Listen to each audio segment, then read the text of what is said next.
যারা 7 feet by 8 feet 8 feet by 7 ফিটের মধ্যে যারা গেট বানাতে চান তাদের জন্য কিন্তু আজকের এই ভিডিওটা। যেমন এই গেটটার কিন্তু সাইজ আছে হচ্ছে 8 ফিট বাই 7 ফিট।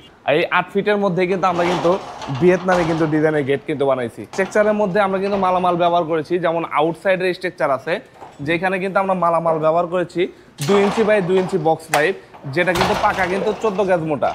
এটা হচ্ছে 2 ইঞ্চি বাই 2 ইঞ্চি বক্স, যেটা 12 গজ মোটা। এদিকে আছে হচ্ছে 2 ইঞ্চি, এদিকে আছে 2 ইঞ্চি। এটা হচ্ছে দুই স্ট্রাকচারের মধ্যে কিন্তু এটা পাকা 12 গজ মোটা বক্স পাইপ কিন্তু আমরা ব্যবহার করেছি, যেটা গ্যালভানিশ করা। আর এই যে পাল্লার যে স্ট্রাকচার দেখতে পাচ্ছেন এখানে কিন্তু আমরা ব্যবহার করেছি 3 ইঞ্চি বাই 1.5 ইঞ্চি। আর এই যে মাঝখানে যে ডিজাইন প্লেট গুলো দেখতে পাচ্ছেন এগুলো কিন্তু এখানে আছে হচ্ছে 6 মিলি প্লেট। এটা কিন্তু আসলে কিন্তু বক্স পাইপ না, এটা কিন্তু সম্পূর্ণ কিন্তু একটা লেদার প্লেট। আলহামদুলিল্লাহ ভাইয়ের গেটটি কিন্তু একদম কিন্তু চকচক করতেছে, যে কালারটা আসলে রোদে পূর্বে বৃষ্টিতে ভিজবে তারপরে কিন্তু এই কালারটা কিন্তু হবে না। তো এইটার প্রাইস কত পড়লো? আচ্ছা, এই ধরনের গেট যদি কোনো ভাই যদি নিতে চায় তাহলে প্রতি স্কোয়ার ফিট খরচ পড়বে মাত্র 1500 টাকা স্কোয়ার ফিট।